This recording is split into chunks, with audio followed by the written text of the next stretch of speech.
कुछ सवाल आए थे मेरे भाई की तरफ से। कुछ भक्तों ने सवाल काफी पूछे थे, तो उसी में से कुछ चुनिंदा सवाल मैंने रख लिए हैं। आज उनके ऊपर विचार करेंगे, क्योंकि देखो, जब तक आपके सवालों का समाधान नहीं होगा, जब तक आपके हर सवाल का सही जवाब नहीं मिलेगा, आपकी शंकाएं हमेशा बनी रहेंगी। इसलिए अब मैंने सोचा है कि आपके सारे सवालों के जवाब धीरे धीरे करके इन सत्संगों में देना शुरू किया जाए, क्योंकि बहुत से सवाल ऐसे रह जाते हैं आपके जिनके लिए समय नहीं मिल पाता। और आपके ही नहीं, ये सवाल हजारों लोगों के हैं जो सत्संग को सुन रहे हैं, लेकिन समय की कमी के कारण और कुछ लिमिटेड से सत्संग भेजने के कारण उनके सवाल दबे रह जाते हैं। लेकिन अब इन लॉकडाउन में हर सवालों के जवाब दिए जाएंगे। तो आज का जो सवाल है, सबसे पहला भाई ने पूछा, क्या देही गुरु बनाना जरूरी है? क्योंकि ग्रंथ पढ़ने से भी हमें ज्ञान हो सकता है। जैसे कोई देही गुरु ग्रंथ लिख के चला जाए, तो हमें क्या जरूरी है कि किसी देही गुरु को ही ढूंढना पड़ेगा, जबकि उसने स्वयं ग्रंथ लिखा हुआ है? क्या हम उस ग्रंथ को पढ़कर ज्ञानी नहीं हो सकते? हमें परमात्मा नहीं मिल सकता? बड़ा अच्छा सवाल किया है जिसने भी किया है। देखो, केवल मुद्दा ये नहीं है कि हमें ग्रंथ पढ़ के ज्ञान हो जाए और हमें परमात्मा मिल जाए, ऐसा ये मुद्दा नहीं है। मुद्दा ये है कि हमें संशय से, भ्रमों से दूर कौन करेगा। जैसे मान के चलो कि ग्रंथ में लिखा है कि परमात्मा हर घट में है, हर शरीर में है। अब हर घट में, हर शरीर में जो लिखा हुआ है, उसको पढ़ के सीधे यही समझ में आता है कि भैया वो शरीर के अंदर है, हमें शरीरों के अंदर ढूंढ के वो मिल जाएगा। लेकिन किस भाव से वो ग्रंथ लिखा गया है, किस भेद को छुपा के उस भेद को उजागर किया गया है, ये चीजें हम नहीं समझ पाते हैं। अब कई लोगों ने क्या किया, शरीरों के अंदर ध्यान करना शुरू कर दिया। किसी ने त्रिकुटी में ध्यान लगाना शुरू कर दिया बिना गुरु के, किसी ने श्वासों पे ध्यान लगाना शुरू कर दिया। जैसे महात्मा बुद्ध ने श्वासों पे ध्यान लगाया बिना किसी गुरु के, उनका कोई आध्यात्मिक गुरु नहीं था। उन्होंने जितने भी गुरु धारण किए वो सबको रिजेक्ट करते चले गए। ऐसा नहीं कि उन्होंने कुछ नहीं किया, उन्होंने बहुत कुछ किया गुरुओं के कहने पे, लेकिन जो चीज उनको चाहिए थी वो नहीं मिली, तो उन्होंने गुरुओं को रिजेक्ट करना शुरू कर दिया। तो लास्ट में उन्होंने बिना गुरु के केवल श्वासों पे ध्यान लगाना शुरू कर दिया, जिसको आज के टाइम में विपश्यना कहा जाता है। विपश्यना में आप जब नाम लोगे, वहां पे ज्ञान लोगे, तो आपको श्वासों के साथ जोड़ दिया जाता है। कोई मंत्र नहीं देंगे, बस आती जाती श्वास को आप देखते रहो। यही विपश्यना का ज्ञान है। इसी को ले लेके बहुत से महात्माओं ने अपने अलग अलग पंथ चला दिए। मुद्दा वही है, शरीर के अंदर ध्यान करने का। किसी ने हृदय में ध्यान धरना शुरू किया, उसको कई प्रकार के रंग दिखाई देने शुरू हो गए, हृदय की धड़कन की आवाज सुनाई देने लग गई, बहुत कुछ होने लग गया। लेकिन ग्रंथ ये नहीं बता पाए कि वो सही है या गलत है। ग्रंथ उस भेद को नहीं खोल पाए। ग्रंथों में केवल ये लिखा है कि सब घट मेरा साइया सुनी सेज न कोई, लेकिन वो घट क्या है वो ग्रंथों ने नहीं खोला, क्योंकि वो चाबी कुंजी वो संतों के हाथ में दे रखी है। इसीलिए साहिब ने बोला, मन के बहुत से रंग हैं, छिन आए छिन जाए, और एक रंग में जो रंगे सो जन संत कहाए। इस मन के बहुत से रंग हैं, आप सोच भी नहीं सकते कि इस मन के कितने रंग हैं। जब 184 जून इस मन के द्वारा चल रही है, कैसे कैसे पशु पक्षी पंछी, कैसे कैसी जूनें चल रही हैं, एक ही मिट्टी से बनाई गई हैं सारी, लेकिन कितने अलग अलग रंग बने हुए हैं, कितने अलग अलग रूप रेखाएं बनी हुई हैं, कितनी प्रकार की आंखें, कितने प्रकार के दांत, कितने प्रकार के कान बना दिए इस मन ने और माया ने मिलकर, इन 5 तत्वों के द्वारा। तो क्या आपको वो शरीर के अंदर धोखा नहीं दे सकते? वो आपको शरीर के अंदर भी फंसा सकते हैं, अनेक रंग दिखा सकते हैं। आपको नहीं कुछ भी पता लगा, आप उसी रंगों में उलझ जाओगे। आपकी आंखों के सामने एकदम करोड़ों सूरज, करोड़ों चंदा एकदम प्रकट कर दिए जाएं, तो आप तो एकदम हैरान हो जाओगे कि ये मुझे क्या मिल गया, कहीं यही तो परमात्मा नहीं, और आप उसमें उलझ जाओगे। जैसे अध्याय 11 में जब कृष्ण जी ने अर्जुन के सामने विराट रूप दिखाया, तो देखो उसमें क्या लिखा है कि हे देवादिदेव, मुझे ऐसा लग रहा है जैसे लाखों करोड़ों सूर्य इस कुरुक्षेत्र के मैदान में प्रकट हो गए हैं। यानी इतना प्रकाश दिखाई दे रहा है कि अरबों खरबों सूरज चमक रहे हैं। अब जिसने कभी एक सूरज के अलावा दूसरा सूरज नहीं देखा इस दुनिया में, उसके आगे अरबों खरबों सूरज चमक जाए तो वो तो उसी को परमात्मा मान लेगा। इसी प्रकार हमारे अंदर भी माया ने पूरा रंग मंच बना रखा है, पूरा स्टेज सजा रखा है, अनंत लोक बना रखे हैं, अलग अलग तरह के प्रकाश पैदा कर रखे हैं, और इसी में साधक को उलझा उलझा के ये माया उलझा देती है, बार बार 84 में भेजती है। तो जीवित गुरु क्या करता है? जीवित गुरु के पास परमात्मा के द्वारा दिया हुआ ज्ञान होता है, किताबी ज्ञान नहीं होता है। जितने भी संत इस दुनिया में आए हैं, सबने किसी ना किसी गुरु को धारण किया और आगे का रास्ता प्राप्त किया। अब जो पहला गुरु था उसने किसको गुरु बनाया? सबसे बड़ा सवाल यह होता है कि चलो दूसरी पातशाही ने पहली को बना लिया, तीसरी ने दूसरी को बना लिया, पहली पातशाही ने किसको गुरु बनाया? तो भाई उनका गुरु स्वयं परमात्मा था। परमात्मा ही गुरु रूप धारण करके अपने संतों को, अपने जीवों को चेताने आता है। कोई भी संत निगुरा नहीं है। निगुरा मतलब जिसने कभी गुरु ना धारण किया हो। हर संत का अपना गुरु होता है, बस फर्क इतना है कि कुछ संतों का गुरु जो है वो स्वयं परमात्मा होता है और कुछ संतों को देही गुरु से ज्ञान प्राप्त होता है। लेकिन ज्ञान वही होता है जो परमात्मा के द्वारा दिया गया होता है पहले गुरु को। वही ज्ञान आगे से आगे बढ़ता हुआ शिष्यों तक पहुंचता है। तो ये गुरु की महिमा है। गुरु धारण करना इसीलिए बहुत जरूरी है। बिना गुरु धारण किए ना तो आज तक किसी की मुक्ति हुई है और ना ही आज तक किसी की मुक्ति होगी अब आज के बाद। साहिब को भी इसीलिए बार बार कहना पड़ा, गुरु बड़े गोविंद से मन में देख विचार, हरि सुमिरे सो वार है, गुरु सुमिरे सो पार। हरि और गुरु दोनों को अलग बता दिया, लेकिन ये लोग नहीं समझते। जो गुरुओं की खिलाफत करते हैं वो लोग इस बात को नहीं समझ सकते। गुरु बनाने का मतलब ये नहीं है कि तुम गुरु को माला ही पहनाते रहो, गुरु की पूजा ही करते रहो। वो तो एक आदर भाव होता है। जब हम किसी को गुरु धारण करते हैं, भले ही हम स्कूल में क्यों नहीं जाते हैं, तब भी हम वहां पे अपने आचार्यों के, अपने टीचरों के पैर छूते हैं। ये तो एक मान सम्मान है कि आपने गुरु को दिया। हालांकि गुरु मान सम्मान का भूखा नहीं होता। आप नहीं भी किसी गुरु के पैर छूओगे, वो कभी नहीं कहेगा कि मेरे पैर छू। उसका मुद्दा पैर छुआना नहीं है यहाँ पे, और ना ही गले में हीरे की या फूलों की माला डलवाना है। उसका मुद्दा यह है कि जीव समझ जाए, जो ज्ञान समझाया जा रहा है बस वो समझ जाए, उसका कल्याण हो जाए, वो कहीं 84 में ना चला जाए। इसीलिए संतों ने यहां तक बोल दिया कि तुम ही हो माता पिता, तुम ही हो बंधु सखा, तुम ही हो, कि तुम भाई भी हो, तुम मेरे सखा भी हो और तुम मेरे माता और पिता भी हो।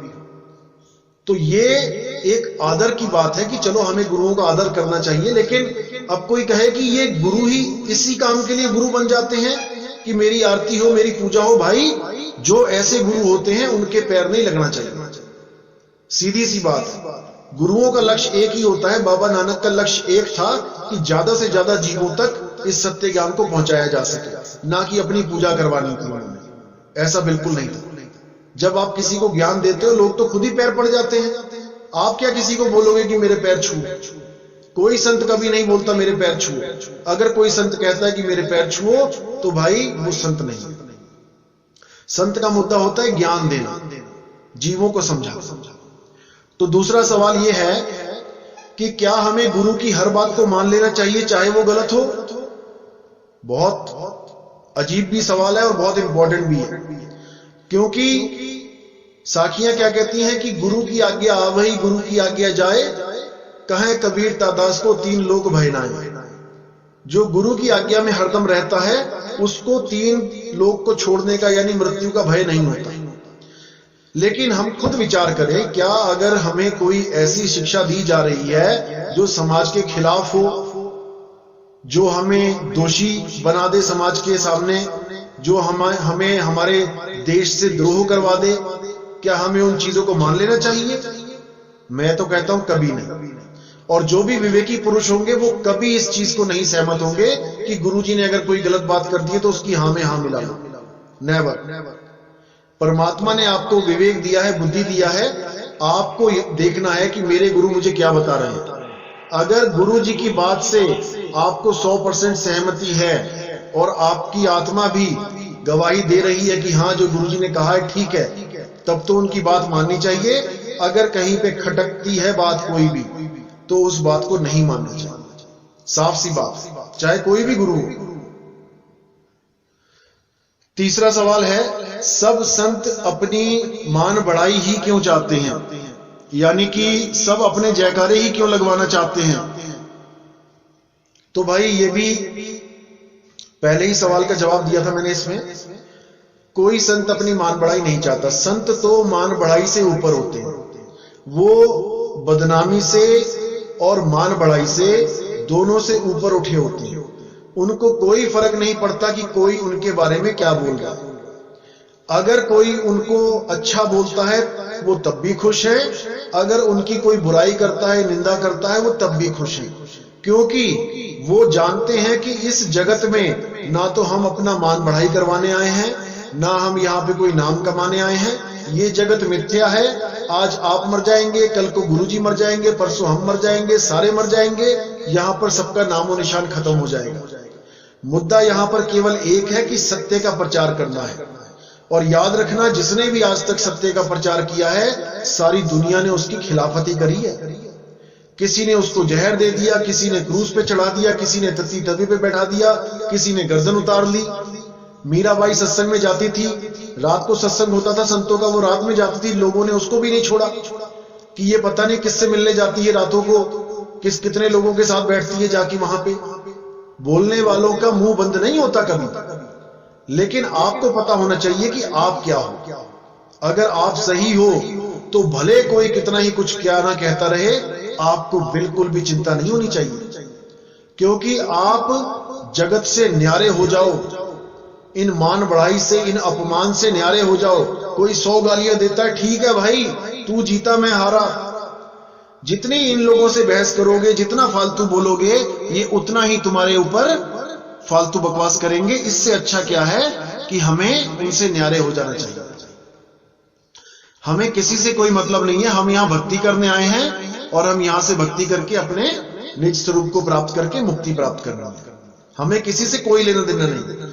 कोई कितने ही आरोप लगाए आपके ऊपर, अगर आप ठीक हो तो कोई बात नहीं, आप पलट के जवाब मत दो। मैंने पहले ही बताया था कि निंदक नेड़े राखिए, आंगन कुटी छवाई, और बिन साबुन पानी बिना निर्मल करे सुहाए। वो आपके कर्म उठा रहा है। बहुत इंपॉर्टेंट है निंदक, बहुत इंपॉर्टेंट है।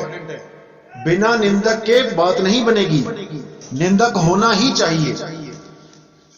तो सबसे इंपॉर्टेंट सवाल अब जो है, क्या गुरु के दर्शन को बार बार आश्रम जाना चाहिए? क्या गुरु के दर्शनों को बार बार आश्रम जाना चाहिए? यह सवाल बहुत इंपॉर्टेंट है, क्योंकि आज के टाइम में सब गुरुओं ने यह बना रखा है कि जल्दी से जल्दी आश्रम आओ, बार बार आश्रम आओ, पैसा चढ़ाओ, चंदा चढ़ाओ, ताकि उससे क्या करेंगे, उससे आश्रमों का विस्तार करने लग जाएंगे, जमीनें खरीदने लग जाएंगे, बड़े बड़े महल बना देंगे, बड़े बड़े संगमरमर लगवा देंगे, ये कर देंगे, वो कर देंगे। बाबा नानक ने कितने लोगों को अपने आश्रम पे बुलाया। कन्याकुमारी से लेके अरब देश तक वो गए प्रचार करते हुए। उन्होंने क्या अरब देश वालों को अपने आश्रम पे बुलाया कि आओ मेरे आश्रम पे, ये बार बार आओ, चंदा लो, पैसे चढ़ाओ, ये करो वो करो? कुछ नहीं करना ऐसा। आपको ज्ञान घर बैठे मिलेगा। आप घर को ही आश्रम बनाओ। बार बार आश्रमों में जाने की जरूरत नहीं है, चाहे कोई भी आश्रम हो। असली मुद्दा है नाम का सिमरण करना, जो घर बैठे भी हो सकता है, बड़े आराम से हो सकता है। हाँ, कभी गुरुजी आए आपके शहर के आसपास, चलो मिल लिए, या आप कभी गुरुजी के आश्रम के आसपास कभी गए, मिल लिए। लेकिन स्पेशल कहीं जाने की जरूरत नहीं है कि आप हर साल चलते ही चले जाओगे। अब वहां पर कोई भी आश्रम है, शुरुआत वो हल्के छोटे से ही करता है। शुरुआत में संत महात्मा 1-2 कुटिया ही होती हैं, छोटे छोटे आश्रम होते हैं। जब वहां पे संगत जाने लगती है, 1000 बंदा गया, अगले साल 10,000 हो गया, फिर 50,000 हो गया, फिर लाख हो गया, 10 लाख हो गया। फिर महात्मा भी परेशान और संगत भी परेशान। महात्मा परेशान की इतना इंतजाम करना पड़ेगा, और संगत परेशान की इतनी भीड़ हो जाती है, किसी का बच्चा खो गया, किसी का कुछ हो गया, कोई चोर उचक्के भी घुस जाते हैं उसी संगत में, कोई कुछ कर रहा है, कोई कुछ कर रहा है। ये सब फालतू की बातें हैं। आपको नाम लेके घर बैठ के सिमरण करना चाहिए। हुआ कभी साल 2 साल 3 साल में अगर आप चले गए तो कोई बात नहीं, लेकिन आपको ज्यादा समय सिमरण पे देना चाहिए। आपका मुद्दा किसी आश्रम में जाके भीड़ बढ़ाना नहीं है, आपका मुद्दा है कि नाम लेके आपने भजन भक्ति करना है, आपने उस अवस्था को प्राप्त करना है जिसके लिए आप गुरु धारण कर रहे हो। सबसे इंपॉर्टेंट ये है। तो अगर वो चीज नहीं मिली, अगर गुरु धारण करके भी आपको वो रास्ता नहीं मिल रहा है, साल 2 साल हो गए हैं और आप सोच रहे हो कि बार बार गुरु के दर्शन करके मुझे वो चीज मिल जाएगी, तो ऐसे नहीं मिलेगी। आपको 8 पहर सूरत को संभालना पड़ेगा। 8 पहर साहिब कहते हैं, सूरत फंसी संसार में तासे पर गई दूर, सूरत बांध स्थिर करो 8 पहर हुजूर। 8 पहर का मतलब आप समझ रहे हो ना? आपको लगातार उस मालिक को याद करना पड़ेगा। लगातार सारे काम भी करते रहो और उस परमात्मा को याद भी रखो। हाथ कामवाल और चित्त रामवाल। हाथों से काम करते रहो और लगन अपनी मालिक में लगा के रखो। मालिक हमेशा अंग संग है, आपको अकेला कभी नहीं छोड़ेगा। अगला सवाल है कि हमें दरवाजे पर आए साधु को पैसा देना चाहिए कि नहीं। जैसे कई लोग होते हैं दान पुण्य में बहुत विश्वास रखते हैं कि हमारे घर पे कोई साधु आ गया, कोई भी आ गया, A to Z, कोई भगवे चोले वाला आ गया, कोई सफेद चोले वाला आ गया, या कोई भी आदमी आ गया, गरीब आदमी मांगने वाला आ गया, तो हमें क्या करना चाहिए? देखो जी, सीधी सी बात बताएं कि आपका जो पैसा है वो जिस कार्य में जाएगा उसके कर्म आपको ही लगेंगे। अगर साधु अच्छा है, आप जानते हो कि हाँ भाई ये साधु हर महीने आता है और ये बहुत सात्विक है और ये अंडा मीट मांस दारू भांग धतूरा और तंबाकू गांजा बीड़ी सिगरेट इसका सेवन नहीं करता है, तो आप उसको पैसे दे सकते हो अगर आपको पूर्ण विश्वास है। तो अगर आपको नहीं पता कि वो नशे करता है, मीट खाता है कि नहीं, शराब पीता है कि नहीं, तो आप उसको पैसे मत दो। आप उसको क्या करो, आप उसको भोजन दे दो, चाहे तो 1 टाइम और का 2 टाइम का भोजन दे दो, कोई बात नहीं। कुछ ऐसा दे दो, फल फ्रूट दे दो जो 2 टाइम चल पड़े उसका, कोई बात नहीं। अगर वो कपड़े मांगता है तो बिना सिले कपड़े मत दो। बिना सिले कपड़े दोगे वो कहीं ना कहीं बेच देगा। आप कोई सिले हुए कपड़े, कोई पुराने कपड़े, जैसे भी जो भी आपको लगे आप दे सकते हैं। लेकिन आपने ऐसे साधु को पैसा नहीं देना जिसके बारे में आपको नहीं पता है। नहीं तो वो ठेके पे जाएगा, दारू पिएगा, मीट खाएगा, मच्छी के पकोड़े खाएगा और उसके कर्म आपको भी लगेंगे। क्योंकि आप अगर पैसा ना देते तो वो ये पाप कर्म ना करता। इसलिए बिल्कुल भी किसी को फालतू पैसा नहीं देना है जब तक उससे जान पहचान पूरी ना हो। अगला सवाल यह है कि अगर हमारे गुरु भाइयों से हमारी ना बने, जैसे आप सत्संग में जाते हो और कोई ऐसा बंदा भी जुड़ गया है जो आपको देखना तक पसंद नहीं करता, आपको बदनाम करता है, आपको हमेशा आपसे पंगे लेता है, तो आपको क्या करना चाहिए? सवाल बहुत इंपॉर्टेंट भी है और समझने वाला भी। देखो, कबीर साहब साफ कहते हैं कि दिल मिले का मेला, नहीं तो भैया सबसे भला अकेला। अगर आपका दिल मिलता है किसी गुरु भाई से, बहुत अच्छी बात है, आप दोनों एक गुरु के शिष्य हो, प्रेम से रहो, सद्भाव से रहो, मालिक की भक्ति मिलजुल के करो, बहुत अच्छी बात है। लेकिन अगर आपका किसी भी प्रकार से उसके मन मुटाव है तो आप अपना रास्ता अलग कर। झगड़ा करने की जरूरत नहीं है, कुछ फालतू ऊंचा नीचा बोलने की जरूरत नहीं है। वो जो बोलता है उसको बोलने दो और आप अपना काम करो। जो काम आप करने आए हो आश्रम पे, जो भी गुरुजी के पास आप गए हो, A to Z कोई भी गुरुजी हैं, किसी के पास भी जाते हो आप केवल अपना काम करो। आप ये छोड़ दो कि आपके गुरु भाई आपके लिए क्या बोलते हैं, क्या कहते हैं, उनको जाने दो। अगर आपसे दिल मिलता है तो अच्छी बात है, नहीं तो आप उनको उनके रास्ते जाने दो, आप अपना भजन और भक्ति करो। ये प्रेम का मार्ग है, ये जबरदस्ती का मार्ग नहीं है भाई, ये प्रेम का मार्ग है। ना तो जबरदस्ती किसी को लेके आओ इस पंथ में, और ना ही किसी को जबरदस्ती लेके जाओ। अगर आपने जाना है आप खुशी से जाओ, लेकिन आप किसी दूसरे से कोई भी बात ऐसी ना करो कि उसको ऐसी बुरी लगे कि आप दोनों में मनमुटाव हो जाए। देखो, पंथ आते रहेंगे जाते रहेंगे, संगत आती रहेगी जाती रहेगी, लेकिन जो मित्रता होती है, जो प्रेम होता है, इसको नहीं गंवाना है, इसको नहीं गंवाना है। ये दोस्ती हमेशा रखनी है जीवों के साथ, प्रेम भाव सबसे रखना है। आप किसी भी पंथ में हो, चाहे आपके पंथ को कोई गाली देके आगे बढ़ गया है, आपने फालतू नहीं बोलना उसके साथ। उसकी जितनी समझ थी वो देके चला गया। आप जानते हो कि हमारा पंथ क्या है, हमारा ज्ञान क्या है। सामने वाला नहीं जानता, उसने बुरा भला बुरा कह दिया, कोई बात नहीं, उसकी सोच थी। आपने पलट के किसी के पंथ को गलत नहीं कहना। और अगर कोई बात भी चले तो केवल ज्ञान आधार कि तुम्हारे पंथ का क्या ज्ञान है और हमारे पंथ का क्या ज्ञान है। ज्ञान आधार से ही युद्ध होगा, ज्ञान युद्ध, ये किसी पर्सनल अटैक नहीं होगा। ज्ञान आधार से चलो, सारे रास्ते खुल जाएंगे। और अगला सवाल यह है कि हम किसी एक गुरु को छोड़ के दूसरे गुरु के पास जा सकते हैं उसी पंथ में? जैसे कई पंथ देखे आपने जिसमें एक गुरु होते हैं और बहुत सारे उनके प्रचारक होते हैं, वो भी नाम देते हैं। मैं नाम नहीं लूंगा उन पंथों का, लेकिन कई पंथ हैं जो गुरु तो एक है, लेकिन आगे उनके जो और गुरु बैठे हुए वो कई हैं।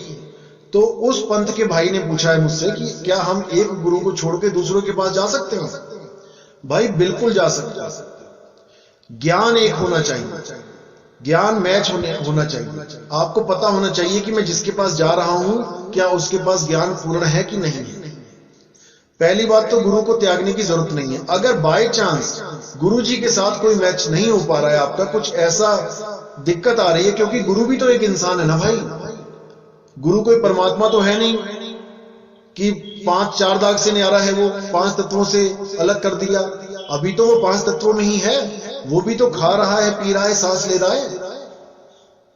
तो जब गुरु आपको लगे कि भाई मुझे अब गुरु बदलना चाहिए, मेरा यहां पे नहीं हो रहा है, नहीं मैचिंग हो रहा है, मेरा कुछ और हिसाब किताब है, गुरु जी का कुछ और हिसाब किताब है, तो आप गुरु को बदल सकते हैं।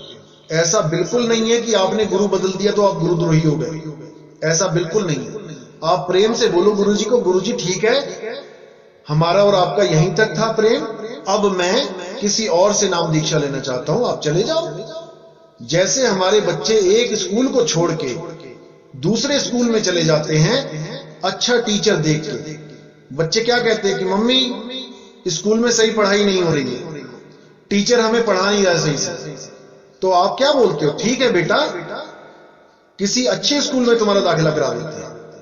तो वो गुरु बदल के किसी और गुरु के पास चला गया बच्चा उस गुरु को छोड़ के, लेकिन उसने पढ़ाई नहीं छोड़ी। फिर समझ लो, गुरु भले आपने एक छोड़ के दूसरे पे चले गए, क्योंकि ये सवाल उन लोगों का भी है जो ये सोचते हैं कि हमने जिस गुरु को धारण कर लिया, हम उसको छोड़ के आपके गुरु के पास कैसे आए। ये सवाल वहां पे भी है। तो भाई आपने गुरु को, देही गुरु को छोड़ के दूसरा गुरु धारण किया है, आपने ज्ञान नहीं छोड़ा है, आपने परमात्मा को खोजना नहीं छोड़ा है। मेन मुद्दा हमारा परमात्मा है, गुरु नहीं है कि हम किसी गुरु के होके रह जाएं। यहां पे मेन मुद्दा समुद्र है, नदी जा रही है समुद्र से मिलने, किसी शहर का होके नहीं रह जाना है। शहर से तो होती हुई जाएगी वो, जो जो शहर पड़ता जाएगा आगे से आगे उसमें से होती हुई जाएगी, और जो आखिरी जो पड़ाव है, जो आखिरी उसका संगम है, वो समुद्र से होगा। समुद्र ही उसका लास्ट मूवमेंट है, लास्ट उसका मुद्दा है, उसकी आखिरी खोज समुद्र है। बहुत सारे गुरु आएंगे जीवन में, ऐसा नहीं होता कि एक गुरु धारण कर लिया तो बस आपकी कहानी खत्म हो गई वहीं पे। अरे दत्तात्रेय और कितने लोगों ने 24 गुरु किए हैं, कितने संतों ने कितने गुरु किए हैं। गुरु बदलने से कोई फर्क नहीं पड़ता, इस चीज को दिमाग में से निकाल लो, क्योंकि गुरु शब्द है, असली गुरु शब्द है। देही गुरु तो केवल उसका रास्ता बताने का जरिया है। एक से समझ में नहीं आता दूसरे को पकड़ लो, दूसरे से समझ में नहीं आता तीसरे को पकड़ लो। जब लग मिले नहीं शब्द वो सांचा, तब लग गुरु करो 10 पांचा। जब तक वो भेदी गुरु नहीं मिल गया जो आपको हर चीज में पूर्ण ज्ञान दे सके, जब तक आप गुरु बदल सकते हो। और ऐसा भी नहीं है कि मदन पंथ में आ गए, अगर हमारे पंथ में आ गए और बैराग साहिब से आपने नाम ले लिया तो आप किसी और गुरु के पास नहीं जा सकते, ऐसा भी नहीं है। अगर आपको कोई और गुरु भी समझ में आता है, इससे आगे का ज्ञान समझ में आता है, तो आप हमारे गुरु जी को भी छोड़ के आगे बढ़ सकते हो। इसमें कोई बंधन नहीं है। मैं 100 बार बोल चुका हूं ये बात। हम किसी को बेड़ी नहीं लगाते, बेड़ी लगाना भी नहीं चाहिए। अगर इससे भी आगे का ज्ञान आपको कोई अच्छा समझ में आता है तो आप जा सकते हो, लेकिन पूरा विवेक करना, पूरा विवेक लगाना कि जो ज्ञान बताया जा रहा है वो इससे आगे का है कि पीछे का है। उस ज्ञान से मेरी मुक्ति होगी कि मैं बंधन में आ जाऊंगा, मैं 84 में चला जाऊंगा, ये आपने सोचना है। अगर आपको नहीं समझ में आता कि वो ज्ञान पूर्ण है कि अधूरा है, आप बात करिए हमारे साथ, आप हमें बताइए कि वहां पे क्या ज्ञान बताया जा रहा है। आप छुपाओ मत, आप बताओ, क्योंकि बहुत सी ऐसी चीजें हैं जो आपके दिमाग में नहीं आ सकती, लेकिन जब हम लोग क्लियर करेंगे तो एक एक चीज आपके दिमाग में आ जाएगी। इसलिए हर चीज को खुल के बोलो, कभी छुपाने की जरूरत नहीं है। मैं तो खुश होऊंगा अगर आप कहीं और भी जाते हो आगे, लेकिन वो आगे होना चाहिए, वो पीछे नहीं होना चाहिए। लेकिन साहिब क्या कहते हैं कि आगे खोजे गिर पड़े और पीछे खोजे भुलाए, सार शब्द से आगे खोजे बांधा जमपुर जाए। उस सार शब्द से आगे जो भी खोजने जाएगा वो जमपुर में जाएगा, क्योंकि सार शब्द ही परमात्मा है, सार शब्द ही शब्द गुरु है, वही बंदी छोड़ है, वही बंधन छुड़ाएगा, अन्यथा कोई नहीं छुड़ा सकता। सब बंधनों में डालने वाले हैं।